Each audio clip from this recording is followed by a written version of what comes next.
Mais moi, je ne comprends pas. Vous, du syndicat national de journalistes Cameroun, des journalistes indépendants du Cameroun, là, au lieu d'aller secourir votre confrère qui est en difficulté, mais vous prenez plutôt le chemin inverse, vous allez plutôt lécher les bottes de son bourreau.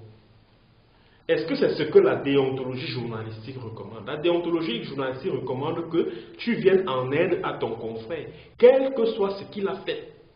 Viens d'abord en aide à ton confrère. C'est après maintenant, quand vous l'aurez sorti de la mauvaise situation qu'il traverse, que vous allez lui donner des conseils, que désormais il ne faut plus donner le prétexte au bourreau de la liberté de la presse de réprimer les journaux, de te réprimer, ne fais plus ci, ne fais plus ça. Vous parlez de l'état de droit, vous parlez de la déontologie journalistique. Est-ce que dans un état de droit, on emprisonne les journalistes? Dans un état de droit, on produit un droit de réponse quand un journaliste,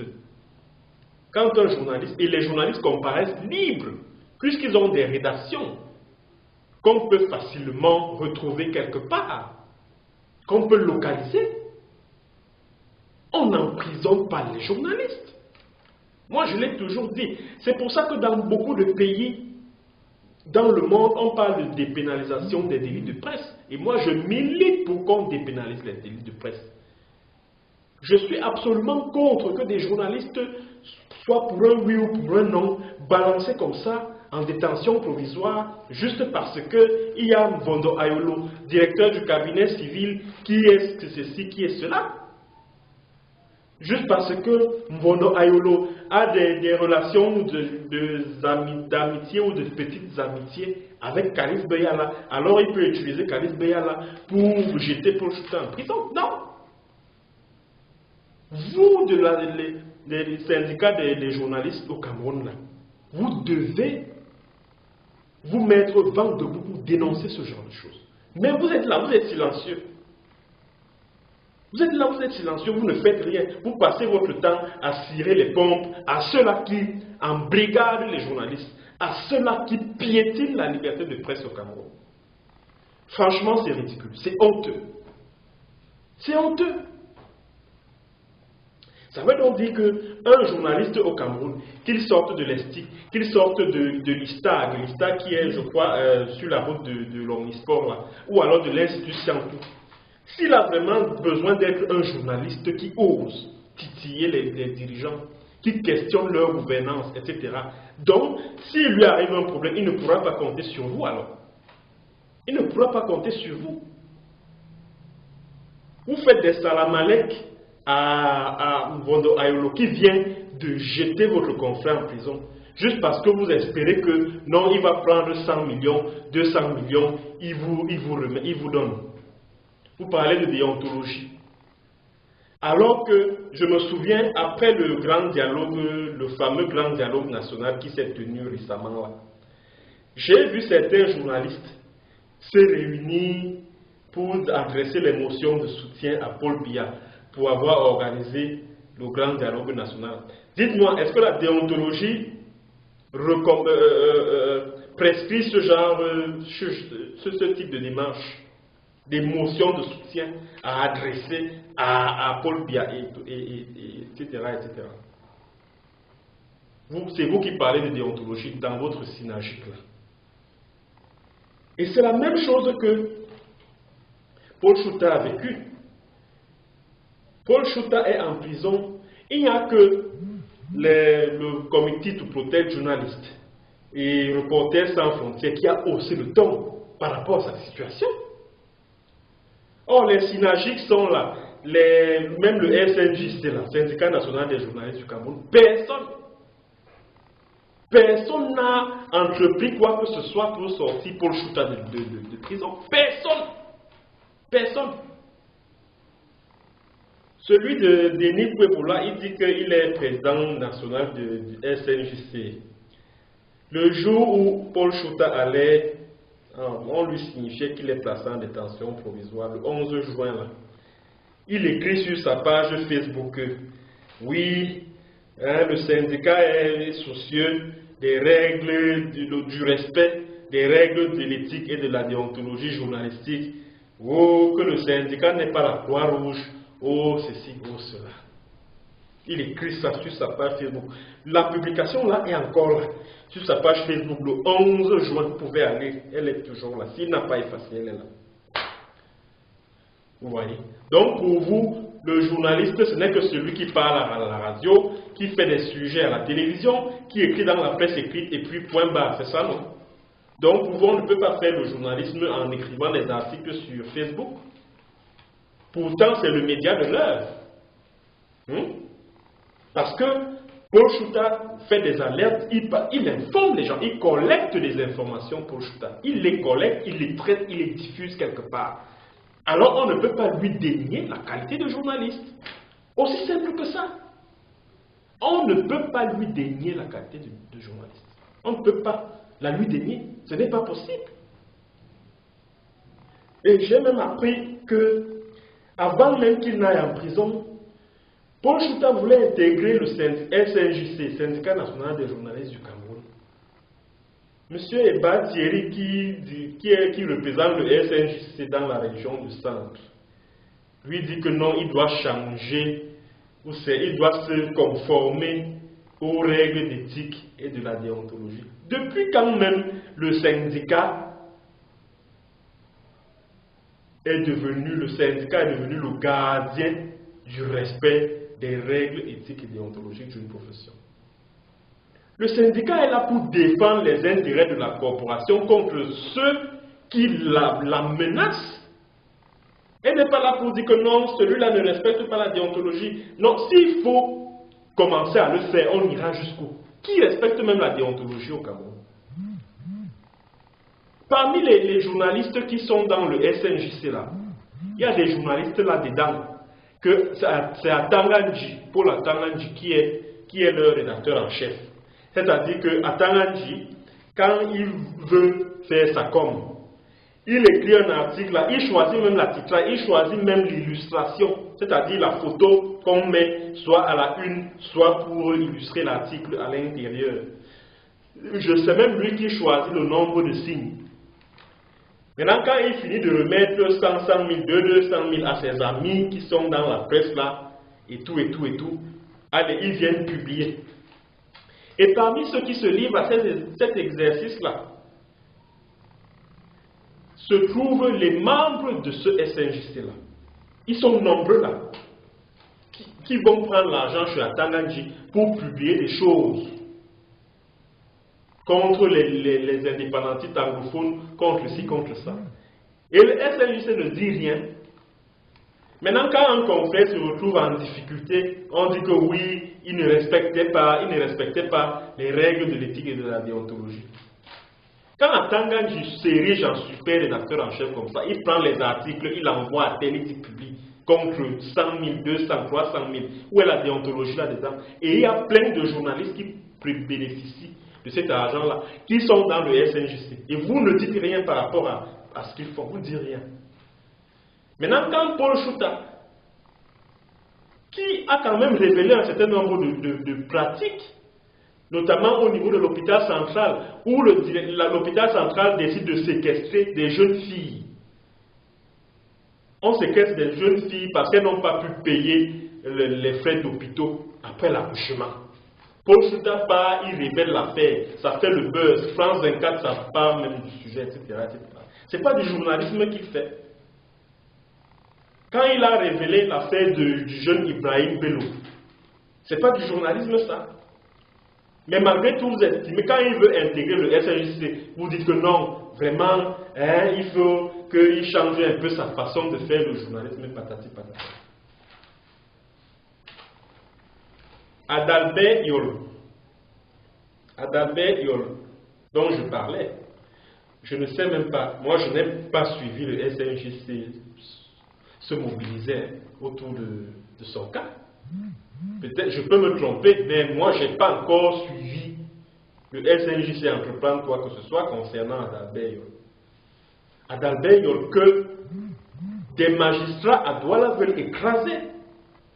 Parce que voilà quelqu'un qui a une affaire simple avec Louis Richard John. qui est le directeur de l'hôpital Lagrédie. Maintenant, comme les magistrats à Douala, Aroy Betou et toute leur bande là veulent régler un vieux compte à Adalbert, le directeur de publication du journal Ades Info, ils profitent maintenant de l'affaire Louis Richard Ndiok pour le jeter en prison. Ils profitent de ça. Pour le jeter, d'une opportunité qui leur a été offerte pour le jeter en prison. Et ce père est en prison depuis le 7 novembre 2019. Il est là-bas, prison centrale de Nobel. Directeur de publication, chef d'entreprise, il est là. Et je ne l'ai pas suivi. Ce n'est que le comité de protection journaliste qui travaille avec moi dans le cadre de ce dossier-là. Je lui envoie certains éléments concernant l'affaire d'Albert Yol. Les SNJC, les synergies, où êtes-vous pendant que Adalbert Yol croupit à la prison centrale de vous faites quoi? Vous faites quoi? Vous faites quoi? Et l'affaire de Paul Chouta et de tout le reste des Martinez ou autres me rappelle un peu ce que moi-même j'ai vécu au Cameroun en tant que journaliste. Lorsque le gorille mal bâti qui est à la sécurité militaire, là, celui qui dirige le machin, la Bankui Emile, l'animal là, le voyou là, quand il me ramasse, même comme il raconte partout dans sa sémile là que oh, il a des camarades ici qui vont faire ci, ça. Bon, jusqu'à présent, je continue à attendre. Quand ce type-là, ce pauvre type-là me ramasse, il me jette en prison, en cellule, au CED, le 23 octobre 2018.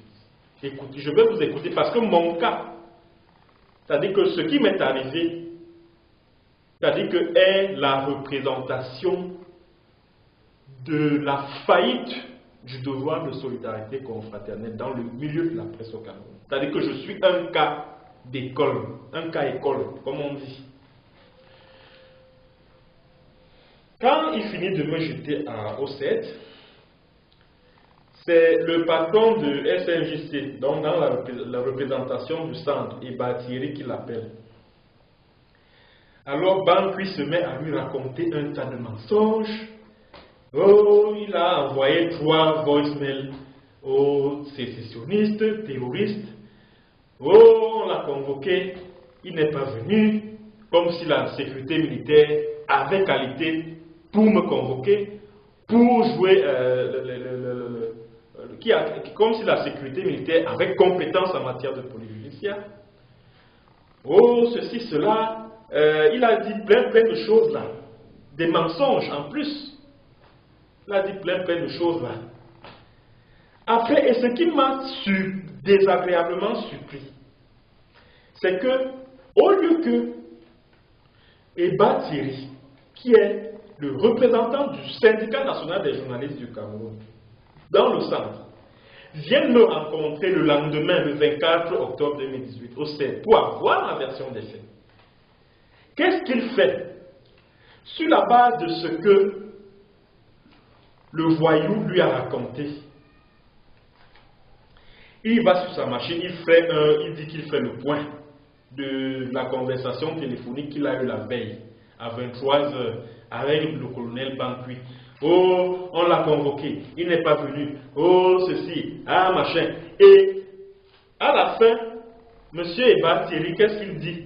Il dit que l'intéressé devra répondre devant les juridictions appropriées des faits qui lui sont reprochés. Oh, patati, oh, patata. Donc, ça veut dire qu'à travers ce communiqué, c'est-à-dire que le gars m'a livré comme ça, là, à l'appétit vorace de mon bourreau. Parce que quand il dit qu'il doit être jugé devant les juridictions appropriées des faits qui lui sont reprochés, ça veut dire que juridiction appropriée, ça veut dire quoi? Le tribunal militaire. Donc lui, il avait déjà rendu la sentence sans m'avoir entendu, sans avoir entendu ma version des faits. Voilà comment j'ai donc été abandonné par ce syndicat.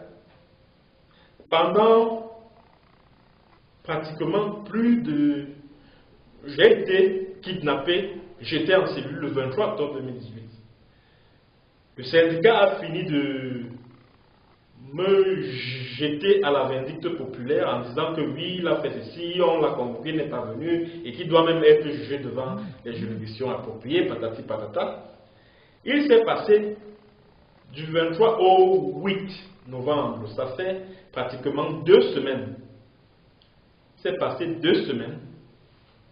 C'est quand Mimi Mefo est arrêté, le 8 novembre 2018. On a vu le syndicat se mobiliser pour lancer les journées sans presse, machin, oh, ceci. Le syndicat a fait beaucoup de bruit. Or, en ce qui me concerne, ce même syndicat national des journalistes du Cameroun est resté complètement silencieux. Et c'est parce que Mimi Mefo a été arrêté, et bien d'autres après, les Joseph Olinga, un autre de mon confrère qui est du côté de l'Ouest à Bafoussam, là, qui a été Kenny Floubert, qui a été arrêté, que le syndicat s'est rappelé au bon souvenir de ma situation. Il a commencé à me faire des petits clins d'œil là, dans des communiqués et tout ça. Là.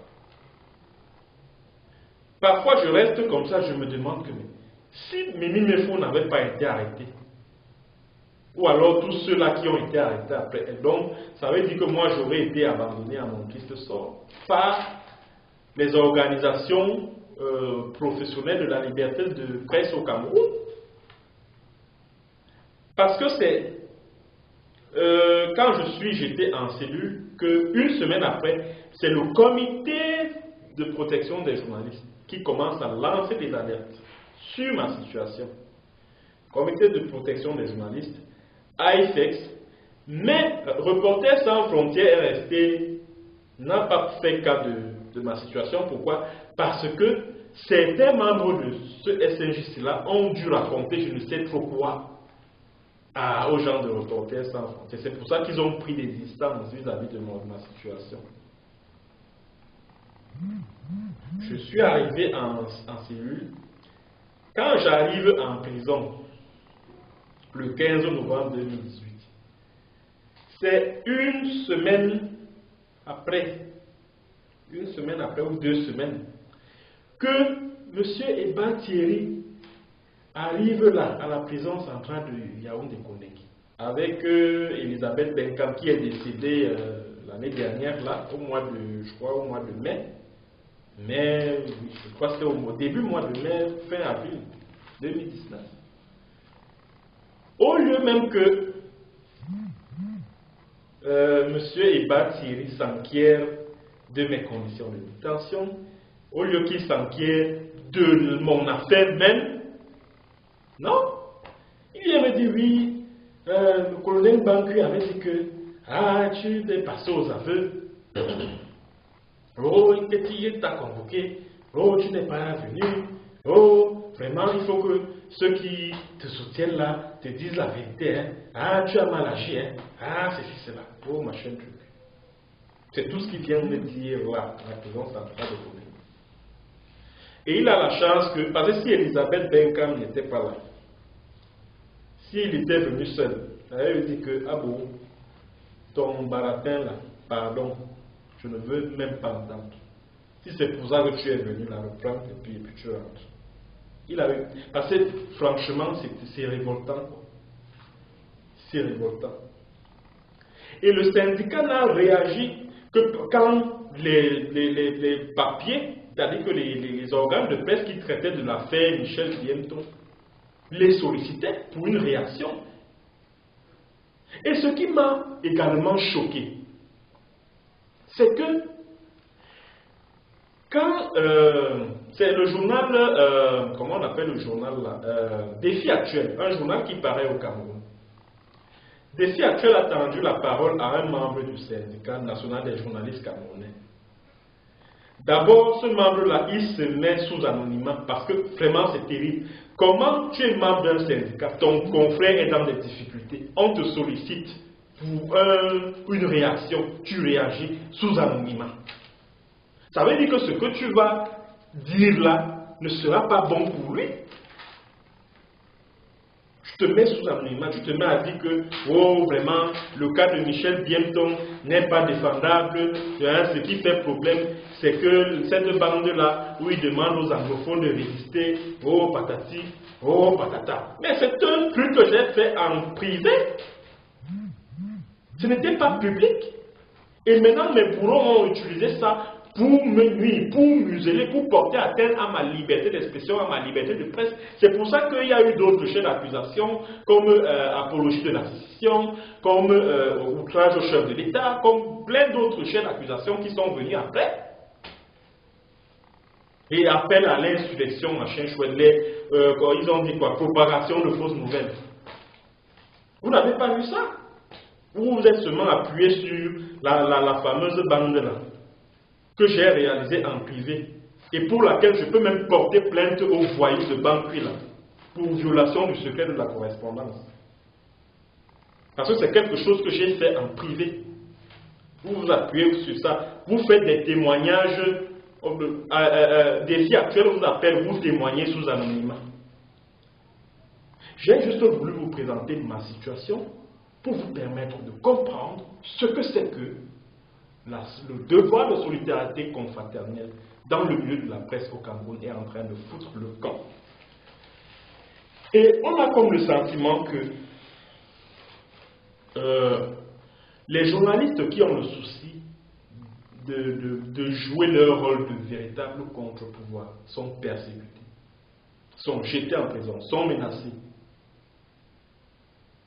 On a comme ce sentiment-là. Et on a également le sentiment que depuis 2010, depuis que Pius Njao, qui est le pionnier, le combattant de la liberté de la presse au Cameroun, est mort dans des conditions suspectes, le 12 juillet 2010 aux États-Unis, il y a comme une reprise en main de la presse privée par le pouvoir de Yaoundé. Parce que quand on parle de liberté de presse au Cameroun, ce n'est pas tant le fait qu'il existe des titres de journaux en n'en plus finir, 300, 400 titres qui paraissent. Non. Ce que vous devez comprendre, c'est que au Cameroun, il y a des journaux qui sont vraiment sérieux, tels que Défi Actuel que je viens de citer là, tels que Mutation, tels que Le Messager, tels que La Nouvelle Expression, tels que, bon, je ne vais pas citer les journaux qui sont spécialisés là, tels que Le Quotidien de l'économie, tels que Écho Matin, de mon grand frère Émile Chidiek. Mais, en plus de cela, de ces médias qui sont réputés quand même sérieux dans le traitement de l'information, il y a une marmaille d'autres qui sont là pour noyer le travail que cette minorité est en train d'abattre pour éveiller les consciences des Camerounais. Vous allez voir des journaux qui passent son temps à louanger un X, un Y. Je ne vais pas citer leur nom comme c'est des confrères. Ils sont nombreux là, une centaine ou deux cents. Ce sont eux donc que le pouvoir de Yaoundé, que certains pontes du régime utilisent pour abrutir le peuple camerounais. Voilà comment, de manière soft, le pouvoir de Yaoundé est en train d'anéantir la liberté de presse au Cameroun. C'est de cette manière-là. C'est-à-dire, en plus de jeter les journalistes en prison, comme ils le font, en plus de tenter de les empoisonner, comme Paul Chouta est en train de vouloir être empoisonné, assassiné, à la prison centrale, à la prison principale de Yaoundé. Le pouvoir de Yaoundé crée également ses propres journaux pour noyer le discours tenu par ces quotidiens, ces hebdos qui sont réputés, qui sont réputés sérieux dans le traitement de l'information au Cameroun. Voilà donc l'exposé que j'avais à faire pour cette séance vidéo. Merci d'avoir écouté et puis rendez-vous à la prochaine pour une autre séance. Allez, bonjour ou bonsoir.